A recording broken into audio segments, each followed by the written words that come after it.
Hello दोस्तों, स्वागत है आपका अपने चैनल एग्जाम इज ऑन पे। तो फिर से मैं हाजिर हूं 26 जून 2021 के इंपॉर्टेंट इवेंट्स के साथ। आप कंप्लीट वीडियो ध्यान से देखें क्योंकि लास्ट में आपको 2 क्वेश्चंस के जवाब देने हैं। आज का पहला क्वेश्चन है, राइटर्स इंस्टीट्यूट द्वारा 2021 के लिए डिजिटल न्यूज रिपोर्ट जारी की गई है। आपको बताना है डिजिटल न्यूज रिपोर्ट में इंडिया की रैंक क्या है। तो इंडिया की रैंक है 31st। क्या है रैंक? 31st। ये देख लीजिए, राइटर्स इंस्टीट्यूट द्वारा 2021 के लिए डिजिटल न्यूज रिपोर्ट जारी की गई है जिसमें इंडिया की रैंक कितनी है? 31st। टोटल 46 कंट्रीज का एनालिसिस किया गया है डिजिटल न्यूज रिपोर्ट में। इंडिया की रैंक आई है 31st। ये जो राइटर्स इंस्टीट्यूट की डिजिटल न्यूज रिपोर्ट है, इसमें यह बताया जाता है कि किसी कंट्री के जो सिटीजन्स हैं वो उस कंट्री की न्यूज पर कितना ज्यादा ट्रस्ट करते हैं। तो पहली बार राइटर्स द्वारा इंडिया को शामिल किया गया है इस रिपोर्ट में। इंडिया के सिर्फ 38%, कितने? 38% लोग ही यहाँ की न्यूज पर विश्वास रखते हैं, याद रखिएगा। तो इंडिया की रैंक याद रखिएगा, राइटर्स की डिजिटल न्यूज रिपोर्ट में कितनी है रैंक इंडिया की? 31। टॉप किसने किया है इस डिजिटल न्यूज रिपोर्ट को? तो फिनलैंड ने टॉप किया है 65% के साथ, और यूएस की लोवेस्ट रैंकिंग आई है, याद रखिएगा। राइटर्स इंस्टीट्यूट की जो डिजिटल न्यूज रिपोर्ट है, ये इसका 10वां एडिशन है। टोटल 46 कंट्रीज का एनालिसिस किया गया है। डिजिटल न्यूज रिपोर्ट इसको राइटर्स इंस्टीट्यूट द्वारा एशियन कॉलेज ऑफ जर्नलिज्म के साथ मिलकर पब्लिश किया जाता है। राइटर्स इंस्टीट्यूट आपको पता ही है 2006 में इसकी स्थापना हुई थी। यूके बेस्ड एक थिंक टैंक है राइटर्स इंस्टीट्यूट। नेक्स्ट क्वेश्चन है, नेशन बिल्डर्स 2021 के बीच में इंडिया का बेस्ट एम्प्लॉयर किस पीएसयू को घोषित किया गया है? तो जो पब्लिक सेक्टर अंडरटेकिंग्स होते हैं उनको नेशन बिल्डर्स कहा जाता है इंडिया में। तो नेशन बिल्डर्स 2021 में इंडिया का बेस्ट एम्प्लॉयर्स बना है एनटीपीसी, यानी एनटीपीसी के एम्प्लॉय सबसे ज्यादा हैप्पी हैं। ये देख लीजिए, नेशन बिल्डर्स 2021 में इंडिया का बेस्ट एम्प्लॉयर कौन बना है? एनटीपीसी। और एनटीपीसी पहली बार इंडिया का बेस्ट एम्प्लॉयर बना है, याद रखिएगा। कुछ समय पहले ही Great place to Work Institute द्वारा एक रिपोर्ट जारी की गई थी जिसमें एनटीपीसी को great place to work declare किया गया है लगातार 15वें वर्ष। इस बार एनटीपीसी की रैंक है 38 और लास्ट ईयर थी 47। याद रखिएगा, एनटीपीसी को इंडियाज बेस्ट एम्प्लॉयर्स घोषित किया गया है नेशन बिल्डर्स 2021 में। मार्च 2021 में एनटीपीसी को सीआईआई के HR excellence role model award से भी सम्मानित किया गया था, जो कि कंट्री का हाईएस्ट अवार्ड है पीपल मैनेजमेंट के लिए। एनटीपीसी इस समय बहुत चर्चा में है क्योंकि ब्रिक्स कंट्रीज का जो ग्रीन हाइड्रोजन समिट है वो एनटीपीसी ही होस्ट कर रहा है। एनटीपीसी की बात करें, national thermal power corporation limited, 1975 में इसकी स्थापना हुई थी। न्यू दिल्ली में हेडक्वार्टर है। सीएमडी कौन है? गुरदीप सिंह। नेक्स्ट क्वेश्चन है, डे ऑफ सी फेरर या फिर international day of seafarer ये किस डेट को ऑब्जर्व किया जाता है? तो डे ऑफ सी फेरर्स ये हर वर्ष 25 जून को ऑब्जर्व किया जाता है। कब? 25 जून को। ये देख लीजिए, आईएमओ इंटरनेशनल मैरीटाइम ऑर्गेनाइजेशन द्वारा हर वर्ष 25 जून को annual day of seafarers observe किया जाता है। इस बार जो 2021 में एक कैंपेन रन किया जा रहा है उसका थीम क्या है? तो international day of seafarers पर थीम रखा गया है seafarers at the core of shipping's future. क्या है theme? Seafarers at the core of shipping future. ये international day of seafarers शुरुआत कब हुई थी? 2011 में शुरुआत हुई थी और 2021 में इसकी 11वीं एनिवर्सरी सेलिब्रेट किया रही है। ये डे ऑफ सी फेरर्स कौन मनाता है? IMO international maritime organisation. स्थापना हुई थी 1948 में। लंदन में आईएमओ का हेडक्वार्टर है और सेक्रेटरी जनरल कौन है? किटैक लेम। किटैक लेम। नेक्स्ट क्वेश्चन है, पैसाबाजार.com ने किस बैंक के साथ कोलैबोरेशन करके step up credit card launch किया है? तो स्टेप अप क्रेडिट कार्ड किसने लॉन्च किया है? पैसाबाजार.com ने। किसके साथ मिलकर? SBM bank India. ये देख लीजिए, पैसाबाजार.com ने एसबीएम बैंक इंडिया के साथ मिलकर step up credit card launch किया है। पैसाबाजार.com याद रखिएगा, ये है आपका स्टेप अप क्रेडिट कार्ड। पैसाबाजार.com और एसबीएम इंडिया आपस में कोलैबोरेशन किया है स्टेप अप क्रेडिट कार्ड के लिए। पैसाबाजार.com की बात करें, 2011 में इसकी स्थापना हुई थी। फाउंडर एंड सीईओ कौन है पैसाबाजार.com के? नवीन कुकरेजा। देखिए, पैसा बाजार और पॉलिसी बाजार अलग अलग है, आपको याद रखना है। पॉलिसी बाजार को कुछ समय पहले ही IRDAI द्वारा इंश्योरेंस ब्रोकिंग के लिए अप्रूवल मिला है। नेक्स्ट क्वेश्चन है, 9th Asian ministerial round table conference 2022 में किस कंट्री द्वारा होस्ट की जाएगी? तो 2022 में 9th Asian ministerial energy round table conference को इंडिया होस्ट करेगा। कौन? इंडिया। ये देख लीजिए, इंटरनेशनल एनर्जी फोरम ने कहा है कि 9th Asian ministerial energy round table conference को नेक्स्ट ईयर इंडिया होस्ट करेगा। कब? 2022 में। इससे पहले ये कॉन्फ्रेंस कब हुई थी? 2018 में हुई थी, अबू धाबी ने होस्ट किया था। तो 8th एडिशन अबू धाबी ने होस्ट किया था, 9th एडिशन इंडिया होस्ट करेगा 2022 में। तो इंटरनेशनल एनर्जी फोरम ने अनाउंस किया है कि Asian ministerial energy round table conference का 9th एडिशन इंडिया होस्ट करेगा नेक्स्ट ईयर। IEF की बात करें, इंटरनेशनल एनर्जी फोरम, 71 मेंबर हैं इसके। 1991 में स्थापना हुई थी। सेक्रेटरिएट कहाँ है? रियाद में। और सेक्रेटरी जनरल कौन है? Mister Joseph Mac Monningle. Headquarter याद रखिएगा, सेक्रेटरिएट। नेक्स्ट क्वेश्चन है, वर्ल्ड बैंक द्वारा मिजोरम हेल्थ सिस्टम के लिए कितना फंड एलोकेट किया गया है? तो वर्ल्ड बैंक ने मिजोरम हेल्थ सिस्टम के लिए $32 मिलियन दिए हैं। कितने? $32 मिलियन। ये देख लीजिए, government of India, Mizoram government और वर्ल्ड बैंक के बीच में $32 मिलियन का लोन एग्रीमेंट हुआ है मिजोरम हेल्थ सिस्टम के लिए। ये जो $32 मिलियन हैं ये मिजोरम के 8 डिस्ट्रिक्ट में यूज़ किए जाएंगे, 8 डिस्ट्रिक्ट्स में। और ये जो $32 मिलियन हैं इनको खर्च किस पे किया जाएगा? मेनली प्राइमरी और सेकेंडरी लेवल पर खर्च किया जाएगा हेल्थ सेक्टर के लिए। याद रखिएगा, वर्ल्ड बैंक द्वारा मिजोरम में हेल्थ केयर फैसिलिटीज़ के लिए $32 मिलियन दिए गए हैं। मिजोरम की बात करें तो ये है मैप में छोटा सा मिजोरम। आइजावल इसकी कैपिटल है। चीफ मिनिस्टर है जोरामथांगा। गवर्नर कौन है? PS श्रीधरन पिल्लई। ये वर्ल्ड बैंक है, इसके विषय में आप पढ़ लीजिएगा। नेक्स्ट क्वेश्चन देखते हैं, इनोवेशन में एकेडमिक और थॉट लीडरशिप प्रोवाइड करने के लिए क्रेस्ट प्लेटफॉर्म किसने लॉन्च किया है? तो क्रेस्ट प्लेटफॉर्म ये लॉन्च किया है IIT मद्रास ने। किसने? IIT मद्रास ने। ये देख लीजिए, IIT मद्रास द्वारा एक क्रेस्ट प्लेटफॉर्म डेवलप किया गया है या फिर लॉन्च किया गया है। क्रेस्ट का फुल फॉर्म देख लीजिए, centre for research on startups and risk financing. तो याद रखिएगा, centre for research on startup and risk financing यानी क्रेस्ट। क्रेस्ट प्लेटफॉर्म किसने लॉन्च किया है? IIT मद्रास ने लॉन्च किया है स्टार्टअप्स और इनोवेशन में एकेडमिक एंड थॉट लीडरशिप के लिए। बस इतना याद रखिएगा। ये जो क्रेस्ट प्लेटफॉर्म होगा एक तरह की वर्ल्ड क्लास डाटा रिपोजिटरी होगा। रिपोजिटरी मतलब जब नए लोग रिसर्चर्स आएंगे तो इस रिपोजिटरी का यूज करेंगे ताकि इनोवेशन स्टार्टअप्स के विषय में जान सकें। तो याद रखिएगा, क्रेस्ट प्लेटफॉर्म किसने लॉन्च किया है? IIT मद्रास। 1959 में स्थापना हुई थी। चेयरमैन कौन है? पवन कुमार गोयनका। इंडिया की ओल्डेस्ट IIT कौन है? IIT खड़गपुर। नेक्स्ट क्वेश्चन है, DRDO द्वारा सबसोनिक क्रूज मिसाइल निर्भय का सक्सेसफुली टेस्ट किया गया है इंडिया के किस कोस्ट से या फिर किस स्टेट से? तो DRDO ने ओडिशा से सबसोनिक क्रूज मिसाइल निर्भय का सक्सेसफुली टेस्ट कर लिया है। ये देख लीजिए, ये है निर्भय subsonic cruise missile. Cruise missile वो होती है जो मिनिमम ऊंचाई पर उड़ती है और बैलिस्टिक मिसाइल ऐसे उड़ती है, क्रूज मिसाइल ऐसे उड़ती है, बस इतना अंतर है। तो DRDO द्वारा ओडिशा के चांदीपुर टेस्ट रेंज से निर्भया का 8वां टेस्ट कर लिया गया है सक्सेसफुल। इसका पहला टेस्ट कब हुआ था? 2013 में। निर्भय जो है लॉन्ग रेंज की सबसोनिक क्रूज मिसाइल है जिसको डेवलप किसने किया है? DRDO ने। निर्भय 2 स्टेज मिसाइल है, 2 स्टेज मिसाइल, और एक बार की फ्लाइट में ये कई सारे टारगेट को हिट कर सकती है। तो निर्भय एक सबसोनिक क्रूज मिसाइल है। ये मार कहां तक कर सकती है? 1500 किलोमीटर तक। और इसकी स्पीड कितनी है? 0.7 मैक। 1 मैक इक्वल टू कितना होता है? Speed of sound. DRDO की बात करें जिसने निर्भय को टेस्ट किया है, DRDO की स्थापना हुई थी 1958 में। हेडक्वार्टर है बेंगलुरु में। चेयरमैन है doctor G Satish Reddy.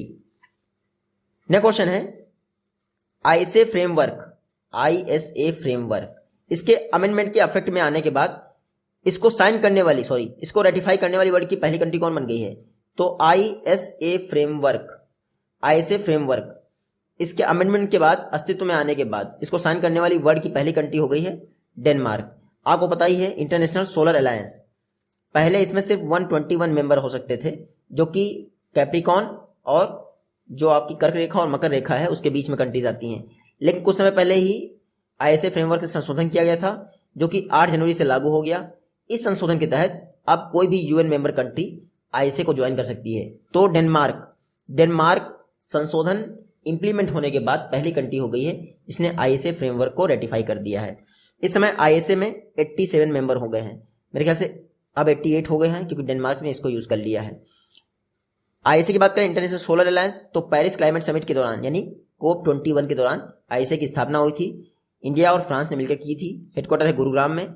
DG कौन अपॉइंट हुए हैं? अजय माथुर। नेक्स्ट क्वेश्चन है, दिल्ली स्पोर्ट यूनिवर्सिटी की फर्स्ट फीमेल वाइस चांसलर कौन अपॉइंट हुई हैं? तो दिल्ली स्पोर्ट यूनिवर्सिटी इसकी फर्स्ट फीमेल वाइस चांसलर बनी है कर्णम मल्लेश्वरी। बहुत फेमस लेडी हैं ये, हैं कर्णम मल्लेश्वरी। दिल्ली स्पोर्ट यूनिवर्सिटी की first female vice chancellor appoint हुई हैं। कर्णम मल्लेश्वरी जो है फर्स्ट इंडियन वुमेन है जिन्होंने ओलंपिक मेडल जीता है। तो फर्स्ट इंडियन वुमेन कौन है जिन्होंने ओलंपिक मेडल जीता है? कर्णम मल्लेश्वरी। 2000 सिडनी ओलंपिक्स में इन्होंने ब्रोंज मेडल जीता था वेट लिफ्टिंग में। कर्णम मल्लेश्वरी जी आंध्र प्रदेश से बिलोंग करती हैं, याद रखिएगा, और रिसेंटली दिल्ली स्पोर्ट यूनिवर्सिटी की फर्स्ट फीमेल वाइस चांसलर बनी हैं। एग्जाम में आपसे ये पूछ सकते हैं कि कर्णम मल्लेश्वरी को राजीव गांधी खेल रत्न पुरस्कार कब दिया गया था या फिर पद्मश्री? तो 1999 में इनको राजीव गांधी खेल रत्न पुरस्कार और पद्मश्री से सम्मानित किया गया था। नेक्स्ट क्वेश्चन है, एनटीसीए ने रामगढ़ विषधारी सेंचुरी को टाइगर रिजर्व बनाने का अप्रूवल दे दिया है। आपको बताना रामगढ़ विषधारी सेंचुरी किस स्टेट में लोकेटेड है? तो ये लोकेटेड है राजस्थान में। ये देख लीजिए, NTCA national tiger conservation authority, इन्होंने अप्रूवल दे दिया है कि रामगढ़ विषधारी सेंचुरी को अब टाइगर रिजर्व बना दिया है। ये रामगढ़ विषधारी सेंचुरी राजस्थान में है। इस तरह से राजस्थान में चौथा टाइगर रिजर्व होगा। ये इंडिया का कौन सा होगा? 52nd 52वां tiger reserve. याद रखिएगा, इंडिया का 52nd टाइगर रिजर्व कहाँ बनने जा रहा है? राजस्थान में। नाम क्या उसका? रामगढ़ विषधारी सेंचुरी। रामगढ़ विषधारी सेंचुरी जब बन जाएगा टाइगर रिजर्व तो रणथंभौर को काफी ज्यादा आराम हो जाएगा। ये जो है 52nd टाइगर रिजर्व होगा। 51st कौन सा था? मेघमलाई टाइगर रिजर्व तमिलनाडु में, याद रखिएगा। एनटीसीए ये एक स्टैच्यूटरी बॉडी है, मिनिस्ट्री ऑफ एनवायरनमेंट के तहत कार्य करती है। वाइल्ड लाइफ प्रोटेक्शन एक्ट 1972 में संशोधन करने के बाद 2005 में इसकी स्थापना की गई थी। और एनटीसीए के चेयरपर्सन कौन है? प्रकाश जावड़ेकर, जो कि एनवायरनमेंट मिनिस्टर हैं। नेक्स्ट क्वेश्चन है, हाउस होल्ड्स को food and nutritional security provide करने के लिए किस स्टेट गवर्नमेंट ने UNWFP के साथ हाथ मिलाया है? तो United Nation World Food Programme के साथ हाथ मिलाया है किसने? ओडिशा गवर्नमेंट ने, ताकि घर में रहने वाले लोगों को food and nutritional security provide की जा सके। ये देख लीजिए, ओडिशा गवर्नमेंट ने UNWFP United Nation World Food Programme के साथ हाथ मिलाया है ताकि हाउस होल्ड्स की फूड एंड न्यूट्रिशन सिक्योरिटी को इंप्रूव किया जा सके राज्य में। इसके लिए क्या करेंगे? जो वुमेन सेल्फ हेल्प ग्रुप्स हैं उनका सपोर्ट लिया जाएगा।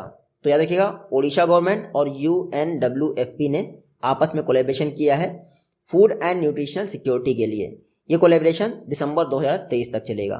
ओडिशा की बात करें तो ये है मैप में ओडिशा। ओडिशा इंडिया का एकमात्र स्टेट बन गया है जहां पर क्रोकोडाइल की तीनों स्पीसीज पाई जाती हैं, और ओडिशा ने आशीर्वाद स्कीम लॉन्च की थी, याद रखिएगा। चीफ मिनिस्टर कौन है ओडिशा के? नवीन पटनायक। गवर्नर कौन है? गणेशी लाल। नेक्स्ट क्वेश्चन है, ISSF world cup, ISSF world cup जो कि क्रोएशिया में हो रहा है, वहां पर men's 10 metre air pistol final में सिल्वर मेडल जीता है सौरभ चौधरी ने। आपको बताना है सौरभ चौधरी किस इंडियन स्टेट से बिलोंग करते हैं? तो सौरभ चौधरी बिलोंग करते हैं यूपी से। कहां से? यूपी से। ये देख लीजिए, ये हैं सौरभ चौधरी। इन्होंने 10 मीटर एयर पिस्टल इवेंट में सिल्वर मेडल जीता है ISSF वर्ल्ड कप। ये ISSF वर्ल्ड कप कहाँ हो रहा है? क्रोएशिया में हो रहा है। अच्छा, इन्होंने सिल्वर मेडल जीता है सौरभ चौधरी ने, तो गोल्ड किसने जीता है? ईरान के जावेद फरोगी ने जीता है गोल्ड मेडल। आप बस इतना रखिए, सौरभ चौधरी शूटिंग से बिलोंग करते हैं, ISSF वर्ल्ड कप में सिल्वर मेडल जीता है और यूपी के रहने वाले हैं।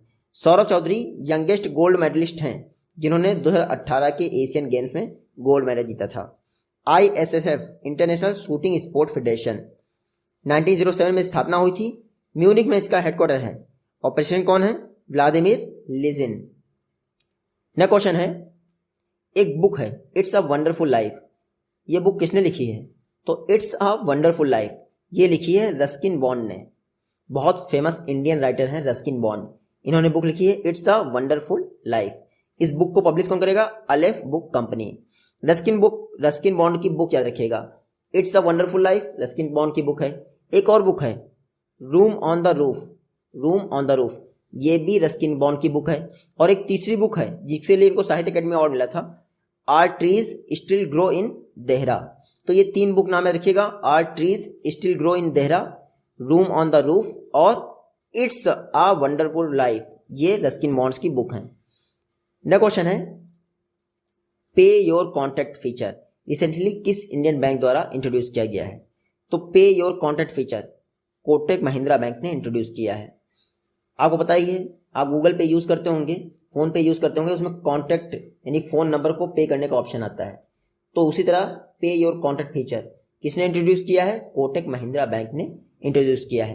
कोटक महिंद्रा बैंक का जो मोबाइल ऐप है उसमें UPI unified payment interface platform पे जाएंगे और पे योर कॉन्टैक्ट फीचर का यूज़ करके आप किसी भी फ़ोन नंबर पे पैसे भेज सकते हैं। याद रखिएगा, पे your contact feature Kotak Mahindra की मोबाइल बैंकिंग ऐप में अवेलेबल होगा। कोटक महिंद्रा बैंक 2003 में स्थापना हुई थी। मुंबई में इसका हेडक्वार्टर है। एमडी एंड सीईओ कौन है? उदय कोटक। कोटक महिंद्रा बैंक की टैगलाइन आप पढ़ लीजिए, लेट्स मेक मनी सिंपल। इस समय बहुत तेजी से ग्रो कर रहा है कोटक महिंद्रा। नेक्स्ट क्वेश्चन है सियोस कोस्ट एक मल्टीनेशनल प्रोजेक्ट है जिसको नोवा द्वारा किसके साथ मिलकर लीड किया जा रहा है? तो सियोस कोस्ट इसको इसरो और नोवा द्वारा लीड किया जा रहा है। हालांकि यूनाइटेड नेशन ने लॉन्च किया है प्रोजेक्ट। नाम क्या है? CEOS coast committee on earth observation satellites coastal observation application services and tools. तो याद रखिएगा, सियोस कोस्ट यूएन बॉडी यानी यूनाइटेड नेशन का प्रोजेक्ट है जिसको इसरो और नोवा द्वारा लीड किया जा रहा है। नोवा यूएस गवर्नमेंट का एक डिपार्टमेंट है, national oceanic and atmospheric administration. तो सियोस कोस्ट प्रोग्राम इसरो और नोवा लीड कर रहे हैं। यूनाइटेड नेशन ने लॉन्च किया है अर्थ ऑब्जर्वेशन के लिए। इसरो की बात करें तो 15 अगस्त 1969 को स्थापना हुई थी। फादर ऑफ इंडियन स्पेस किसे कहते हैं? विक्रम साराभाई, उन्होंने किया था स्थापना। हेडक्वार्टर इसरो का है बेंगलुरु में। डायरेक्टर कौन है? के शिवान। नेक्स्ट क्वेश्चन है Arogyam health care business loan. Arogyam health care business loan, ये एपॉस्ट्रोफी यहाँ लगना चाहिए। Arogyam health care business loan किस इंडियन बैंक ने लॉन्च किया है? तो ये लॉन्च किया है SBI, State Bank of India. ये देख लीजिए, एसबीआई द्वारा Arogyam health care business loan launch किया गया है। आरोग्यम में क्या होगा? पूरा हेल्थ केयर सिस्टम 100 करोड़ तक का लोन ले सकता है और 10 वर्षों में ये रीपेबल होगा। तो एसबीआई ने Arogyam health care business loan launch किया है जो कि 100 करोड़ तक लिया जा सकता है और 10 वर्षों में पे करना होगा। ये 100 करोड़ टियर वाइज डिवाइडेड है, जैसे 100 करोड़ टियर 1 और अर्बन सेंटर्स के लिए है, 20 करोड़ टियर 2 के लिए है और टियर 4 के लिए कितना है? 10 करोड़। तो याद रखिएगा, Arogyam health care business loan SBI ने लॉन्च किया है। एसबीआई की बात करें तो 1921 में 3 प्रेसिडेंसीज बैंक को मिलाकर इंपीरियल बैंक बनाया गया। यही इंपीरियल बैंक बाद में यानी 1955 में एसबीआई बना। हेडक्वार्टर मुंबई में है। चेयरपर्सन कौन है? दिनेश कुमार खारा। लास्ट क्वेश्चन है आज का, इंडियन एयरफोर्स और इंडियन नेवी द्वारा 2 दिनों के लिए पासेक्स एक्सरसाइज इंडियन ओशन में किसके साथ की जा रही है? तो पासेक्स एक्सरसाइज ये की जा रही है यूएस के साथ। एग्जाम में कभी भी नहीं पूछेंगे कि पासेक्स एक्सरसाइज इंडिया किसके साथ करता है, क्योंकि मोस्टली सारी कंट्रीज के साथ इंडिया करता है। अब रिसेंटली हुई थी तो इसलिए मैंने पढ़ा दिया। इंडियन एयरफोर्स और इंडियन नेवी ने पासेक्स एक्सरसाइज की है इंडियन ओशन में यूएस के साथ। खास ये है कि यूएस के साथ युद्ध अभ्यास और मालाबार एक्सरसाइज भी इंडिया करता है। कुछ समय पहले ही जीमेक्स एक्सरसाइज का 4th एडिशन हुआ था जापान के साथ, वो जरूर याद रखिएगा। ये आज की वीडियो से क्वेश्चन है, इजीली आप इन दोनों का जवाब दे पाएंगे। जल्दी ही मिलते हैं आप सबनी नेक्स्ट वीडियो में, तब तक के लिए take care, goodbye and Jai Hind.